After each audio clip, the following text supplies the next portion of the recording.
आज सद्भावना और विराम की शादी हो गई थी और सद्भावना विराम की पत्नी बनकर विराम के घर आ चुकी थी। विराम पटवारी का काम करता था और गांव में उसकी ड्यूटी होती थी, लेकिन पास के ही शहर में उसका घर था, तो वह डेली अप डाउन करता था। विराम के घर में उसके मम्मी पापा, उसका छोटा भाई आरंभ और अब सद्भावना भी उस परिवार की मेंबर बन चुकी थी। एक हफ्ता कैसे निकल गया समझ में ही नहीं आया। सब कुछ बहुत अच्छा चल रहा था। सद्भावना भी अपने ससुराल में खुश थी और विराम भी सद्भावना के साथ खुश था। सास ससुर और देवर आरंभ, उन लोगों को भी सद्भावना बहुत पसंद आई थी और सब संतुष्ट थे कि उन्हें एक सही लड़की बहू के रूप में मिल चुकी है। अब विराम का अपनी नौकरी को वापस ज्वाइन करने का समय आ चुका था। विराम अपनी बाइक से ही डेली लगभग 70 किलोमीटर आना जाना करता था। सद्भावना को बहुत घबराहट होती थी इतने दूर बाइक से आना जाना देखकर, लेकिन विराम बोलता था, अरे टेंशन की क्या बात है, बहुत से लोग आते जाते हैं डेली गांव से शहर। वैसे मैं तो गांव में भी रह सकता हूँ, लेकिन तुम मेरे साथ गांव में नहीं रह पाओगी, इसलिए डेली अप डाउन तो करना ही पड़ेगा। सद्भावना को भी पता था नौकरी की बात है तो ऐसा तो होगा ही, इसलिए वह हमेशा बोलती थी, वक्त पर निकल आया करो ऑफिस से, लेट मत करना। तुम्हें तो पता है ना, उस गांव और हमारे शहर के बीच वह सुनसान और भूतिया जंगल पड़ता है, जिसे लोग शापित जंगल कहते हैं। भले ही वह एक छोटा सा बगीचा हो जिसे लोग शापित जंगल कहते हैं, लेकिन वहाँ के इतने किस्से सुने हैं कि मुझे बहुत डर लगता है। तो कोशिश करना जल्द से जल्द निकल जाओ, ताकि रात में तुम्हें उस एरिया से ना गुजरना पड़े। वीराम बोलता था, क्या पागलों जैसी बातें करती हो सद्भावना, पढ़ी लिखी लड़की होकर तुम ऐसी बातें करती हो। अरे वो रास्ते में एक छोटा सा सुनसान इलाका है और कुछ लोगों ने वहाँ लूटपाट करने के लिए उसे बदनाम कर रखा होगा। वहाँ सारे गलत काम होते होंगे, इसलिए उसे भूतिया घोषित कर दिया गया है। और क्या ही होगा, तुम भी ना कैसी ही बातें करती हो। शादी तो मेरी अब हुई है और मैं पिछले 1 साल से डेली उस गांव में आता जाता रहता हूँ, और तुम इतना डर रही हो। आज तक तो कुछ भी नहीं हुआ, रोज़ उसी रास्ते से गुजरता हूँ, उस भूतिया जंगल के रास्ते से। कहकर विराम हंसने लगा। तब तक आरंभ भी आ गया था और बोला, क्या भाभी, आप भी उस छोटे से बगीचे को जंगल बोल रही हो, वह भी भूतिया जंगल। और आरंभ भी विराम के साथ हंसने लगा। सद्भावना को भी हंसी आ गई, क्योंकि सच तो यही था कि वह डर के मारे ही ऐसी बातें कर रही थी। असलियत में तो उसे भी इन सब बातों पर कोई यकीन नहीं था। और विराम अपनी नौकरी पर चला गया। 2-3 दिन फिर ऐसे ही निकल गए। अब सद्भावना भी रिलैक्स हो गई थी कि चलो सब ठीक है, मैं तो फालतू में ही डरती थी। और इस तरह से 15 दिन और निकल गए। सद्भावना और विराम की शादी को अब लगभग 1 महीना होने को था। एक दिन विराम घर आने में बहुत देर कर रहा था। वह अभी तक अपने कार्यालय से निकला ही नहीं था। सद्भावना ने उसे फ़ोन किया और बोला, विराम, तुम अब तक वहाँ से निकले ही नहीं हो। तुम्हें पता है ना, रास्ता अच्छा नहीं है, मुझे अजीब सी घबराहट हो रही है। विराम ने बोला, अरे परेशान मत हो, मैं अकेला थोड़ी ना आता जाता हूँ इस गांव से शहर तक। और भी लोग हैं जो डेली अप डाउन करते हैं। यही ग्रामीण बैंक के सारे कर्मचारी डेली अप डाउन करते हैं। तुम तो फालतू में घबराती रहती हो, जैसे कि मैं किसी भूतिया खंडहर में काम करता हूँ। घबराओ मत, मैं वक्त पर घर आ जाऊँगा। कहकर विराम ने फ़ोन रख दिया। लेकिन पता नहीं क्यों सद्भावना को बहुत घबराहट हो रही थी। उसने आरंभ और अपने सास ससुर से बोला कि विराम अभी तक अपने ऑफिस से निकले नहीं हैं। पता नहीं क्यों मुझे बहुत घबराहट हो रही है। उन लोगों ने बोला, अरे घबराने की कोई बात नहीं है, ऐसा क्या ही हो जाएगा, और वो अकेला थोड़ी ना है, इतने लोग आते जाते हैं उस रास्ते से। तुम भी ना फालतू में परेशान होती हो। लेकिन काफ़ी देर हो चुकी थी, विराम अभी तक आया नहीं था। इस वक्त तक तो हर हाल में आ ही जाता था। अब सद्भावना के साथ साथ आरंभ और विराम के मम्मी पापा को भी टेंशन होने लगी। फिर सद्भावना ने अपना फ़ोन उठाया विराम को फ़ोन करने के लिए, कि तभी एकाएक सद्भावना का फ़ोन बज उठा। विराम का ही कॉल था। सद्भावना ने तुरंत ही फ़ोन उठाया। विराम, तुम कहाँ हो, कितनी देर कर दी, हम सब कितना परेशान हैं, तुम अभी तक आए क्यों नहीं, पता है ना रास्ता कितना खतरनाक है। उधर से विराम की आवाज़ आई, सद्भावना, सद्भावना मुझे बचा लो, मैं बहुत बड़ी मुसीबत में फंस गया हूँ। कुछ तो है यहाँ, कुछ तो है, भूत प्रेत होते हैं सद्भावना, प्लीज़ मुझे बचा लो, प्लीज़ प्लीज़ मुझे बचा लो। सद्भावना घबरा गई और चिल्लाने लगी, विराम, विराम तुम्हें क्या हो गया है? विराम प्लीज़ कुछ बोलो, कहाँ हो तुम? मैं अभी आती हूँ, कहाँ हो तुम? जल्दी बताओ। घबराओ मत, हम सब आ रहे हैं। विराम चिल्ला रहा था कि आरम ने सद्भावना के हाथ से फ़ोन ले लिया और बोलने लगा, भैया कहाँ हो? मुझे बताओ, मैं अभी आता हूँ। क्या हो गया है आपको? टेंशन मत लो, मैं तुरंत निकल रहा हूँ घर से। विराम ने बोला, आरम मुझे बचा ले मुझे। शापित आत्माएं होती हैं आरम, शापित आत्माएं होती हैं। यह कोई छोटा सा बगीचा नहीं है, यह सच में एक शापित जंगल है। बचा ले आरम मुझे, बचा ले। अगर मुझे कुछ हो गया तो सद्भावना का क्या होगा? आरम हैरान हो गया, यह कैसी बातें कर रहा है विराम? उसने बोला, भैया आप जहाँ हो वहीं रहो, मैं फ़ौरन आता हूँ। आप परेशान मत हो, मुझे ज़्यादा वक्त नहीं लगेगा। यहाँ से 40 किलोमीटर दूर ही है वह जंगल। मैं आ रहा हूँ, निकल रहा हूँ। लेकिन तभी एकाएक विराम की बहुत ज़ोर से चीखने की आवाज़ आई। शायद विराम के हाथ से फ़ोन गिर गया। फ़ोन कटा नहीं था। आरम हेलो हेलो चिल्ला रहा था, लेकिन उधर से विराम की चीखें आ रही थी और कुछ अजीब अजीब सी आवाज़ें, जैसे शायद कोई जानवर, किसी को घसीटने की आवाज़, सूखे पत्तों पर किसी के चलने की आवाज़। आरम को कुछ समझ में नहीं आ रहा था। विराम के मम्मी पापा, सद्भावना सब बहुत परेशान हो गए। आरम चिल्लाते हुए बोला, हमें फ़ौरन चलना होगा, भैया किसी बहुत बड़ी मुसीबत में है। और वह दौड़कर गाड़ी निकालने के लिए भागा। सद्भावना उसके साथ बाइक पर बैठ गई, बोली, मैं भी जाऊंगी, पता नहीं विराम किस हाल में है। और आरम ने गाड़ी चला दी। माँ बाप परेशान कि हम क्या करें, और उन्होंने पुलिस को फ़ोन लगा दिया और बता दिया कि अभी उनके साथ क्या हुआ है। पुलिस वाले भी तुरंत उस जंगल की ओर निकल पड़े। थोड़ी ही देर में आरम और सद्भावना जंगल तक पहुंच चुके थे, लेकिन वहां कोई नहीं था। बिल्कुल सुनसान था वह जंगल। कुछ समझ में नहीं आ रहा था। सद्भावना ज़ोर ज़ोर से विराम विराम चिल्ला रही थी, लेकिन कहीं कोई आवाज़ नहीं आ रही थी।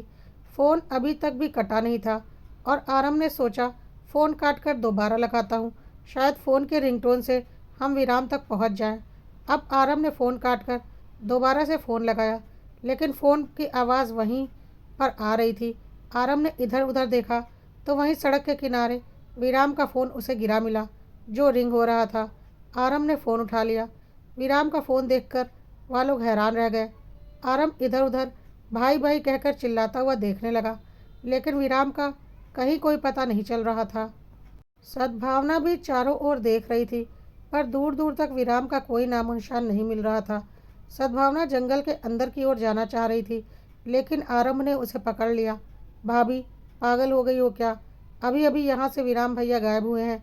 पता नहीं अंदर कौन है, किसने क्या किया होगा। कोई चोर, लुटेरे, डाकू हो। कौन क्या कर रहा है कैसे जाने। हम दोनों अभी अकेले हैं, मैं आपको अंदर नहीं जाने दूंगा, हमें इंतज़ार करना होगा। और आरम ने अपने पापा को फ़ोन लगाया। पापा ने बोला, हाँ हम पुलिस को लेकर आ रहे हैं। तब तक पुलिस भी आ चुकी थी। आरम ने पुलिस वालों को सारी बात बताई और विराम का फ़ोन भी दिखा दिया। पुलिस वाले हैरान थे। आसपास उन्होंने देखना शुरू किया तो थोड़ी दूर पर विराम की बाइक खड़ी मिली। आरम और पुलिस वाले सब हैरान थे, क्योंकि बाइक जहाँ खड़ी थी वहाँ से करीब आधा किलोमीटर दूर विराम का फ़ोन मिला था। मतलब इतने दूर विराम दौड़ता भागता आया था शायद। अब तो सबको यकीन हो चुका था कि विराम के साथ कुछ तो अनहोनी हो गई है। पुलिस वाले अपनी टीम के साथ जंगल यानी कि उस बगीचे के अंदर गए। उन्होंने अपने हाथ में हथियार ले रखे थे, क्योंकि उन्हें भी यकीन था कि शायद अंदर कोई डाकू लुटेरे वगैरह होंगे जिन्होंने विराम के ऊपर हमला किया है। लेकिन वह बगीचा पूरी तरह से सुनसान था, अंदर कोई भी नहीं था। किसी को कुछ समझ में नहीं आया कि विराम कहाँ चला गया। पर हाँ, उस जंगल के अंदर थोड़े बहुत खून के निशान जरूर मिले थे पुलिस वालों को, जिसका सैंपल उन लोगों ने ले लिया था, यह देखने के लिए कि यह विराम का ही खून है या किसी और का। लेकिन अब सद्भावना, आरंभ और उसके मम्मी पापा सब बहुत परेशान हो चुके थे। शायद विराम के साथ कोई अनहोनी हो चुकी थी। सद्भावना ज़ोर ज़ोर से रोने लगी। पता नहीं विराम कहाँ गया, क्या हुआ उसके साथ। मैं बोल रही थी कि जल्दी निकल जाओ, मेरा मन घबरा रहा है, लेकिन उसने मेरी बात नहीं मानी। देखो, है ना यह भूतिया जंगल, ले गया ना यह मेरे वीराम को। मैं बोल रही थी, लेकिन तुम लोगों ने मेरा मजाक उड़ाया कि भूत प्रेत नहीं होता। अरे, लोग बातें तो तभी बनाते हैं ना जब सच में ऐसा कुछ होता है। जरूर यह जंगल भूतिया है। लोग गलत नहीं बोलते, और वीराम को किसी चोर डाकू ने नहीं, किसी भूत प्रेत ने ही उसके साथ कुछ बुरा किया है, मुझे पूरा यकीन है। सद्भावना पागलों की तरह बहकी बहकी बातें कर रही थी। माँ बाप भी बेसुध हो रहे थे, क्योंकि उनका जवान बेटा एकाएक गायब हो चुका था। पुलिस वालों को भी कुछ समझ में नहीं आ रहा था। वीराम पटवारी का काम करता था, जमीन जायदाद के मामले देखता था। तो हो ना हो गांव में किसी से उसकी दुश्मनी हो गई हो। पुलिस वाले ऐसा अंदाज़ा भी लगा रहे थे। इसलिए पुलिस वाले आगे गांव की तरफ चले गए, और वहां जाकर उन्होंने गांव वालों को जगाया और वीराम के बारे में पूछताछ की। लेकिन वहां से भी ऐसा कुछ नहीं मिला। वीराम के सबसे अच्छे रिश्ते थे। वह अपने काम से काम रखता था और एक ईमानदार कर्मचारी था। इसलिए गांव वालों से किसी तरह की कोई दुश्मनी का एंगल पुलिस वालों को दिख नहीं रहा था। और गांव वालों ने जब सुना कि वीराम काम से लौटते वक्त उस जंगल के पास ही कहीं गायब हो गया है, तो सब हैरान हो गए। कुछ लोगों ने दबी जुबान में बोला, हमें तो पता ही है वह शापित जंगल है, और उस जंगल के रास्ते से रोज़ आना जाना खतरनाक ही होता है। फिर भी दिन के उजाले में तो सब कुछ ठीक ठाक रहता है, क्योंकि शापित चीज़ें दिन के उजाले में कभी हमला नहीं करती। उनकी शक्तियाँ सीमित रहती हैं, और रात के अंधेरे में ऐसे शापित जंगल भयावह हो जाते हैं और कुछ भी कर सकते हैं। अगर उन्हें देर हो ही गई थी तो उन्हें इस गांव में ही रुक जाना चाहिए था। उन्होंने बहुत बड़ी गलती कर दी रात में वह जंगल का रास्ता चुनकर। यह सारी बातें सुनकर सद्भावना और ज़्यादा परेशान हो रही थी। खैर, अब क्या हो सकता था। पुलिस वालों ने उन लोगों से बोला, अब आप लोग घर चलिए, वैसे भी रात काफ़ी हो चुकी है। इस वक्त कुछ समझ में नहीं आएगा। कल सुबह दोबारा हम इस गांव में आएंगे जांच करने के लिए, और कल दिन की रोशनी में बगीचे का कोना कोना और उसके आसपास के सारे एरिया को छान मारेंगे। विराम जहाँ कहीं भी होगा उसे हम खोज निकालेंगे। आप लोग चिंता मत कीजिए, बस ईश्वर से प्रार्थना कीजिए कि विराम सही सलामत हो। अब कोई क्या कर सकता था। पुलिस वालों ने भी पूरा सहयोग किया था, पर विराम का कहीं कुछ पता नहीं चला था, और सब रोते बिलखते वापस अपने घर आ चुके थे। विराम के बिना घर आने के बाद भी किसी की आंखों में नींद नहीं थी। नींद आती भी कैसे। घर का बड़ा बेटा गायब था, और उसके बारे में किसी को कोई जानकारी नहीं थी। अभी 1 महीने पहले ही उसकी शादी हुई थी। सब लोग बहुत परेशान थे। सद्भावना का तो रो रो कर बुरा हाल था कि तभी सद्भावना के फ़ोन में व्हाट्सएप पर मैसेज आया, सद्भावना, बचा लो मुझे, बचा लो मुझे, मैं मरना नहीं चाहता। देखकर सद्भावना हैरान हो गई।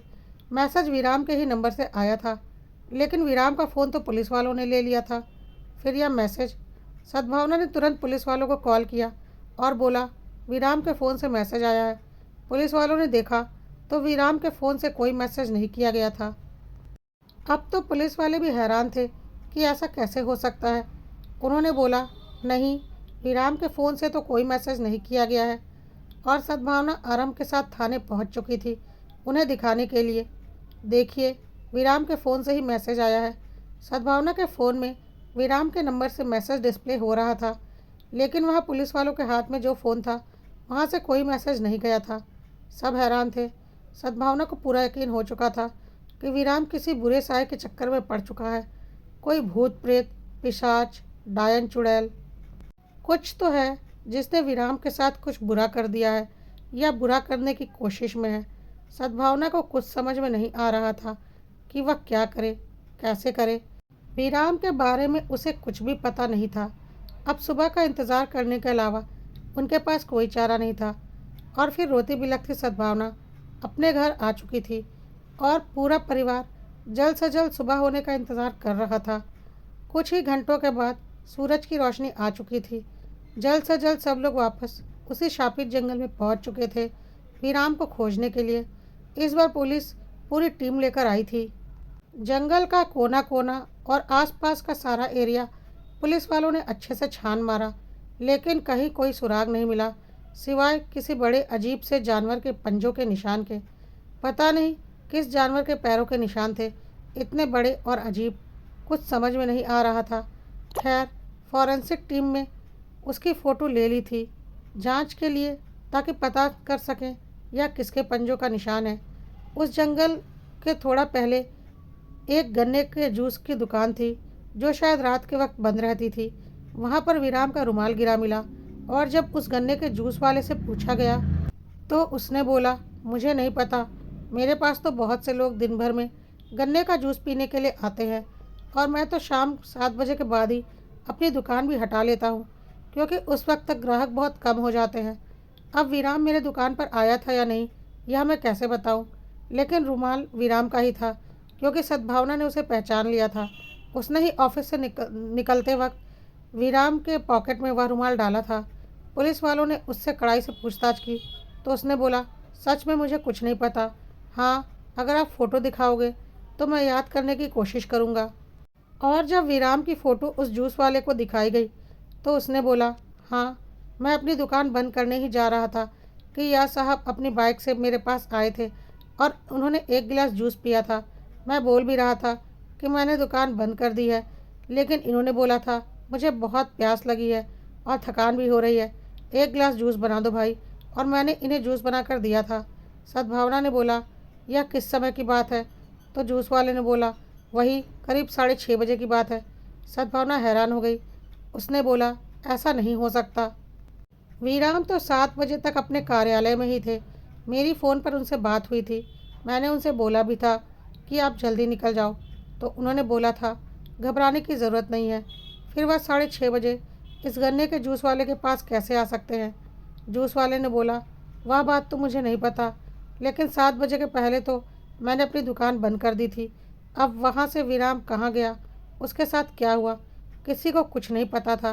पुलिस वाले भी एक डेड एंड पर पहुँच चुके थे, क्योंकि वह गांव का सुनसान एरिया था, कोई सीसीटीवी कैमरा नहीं था।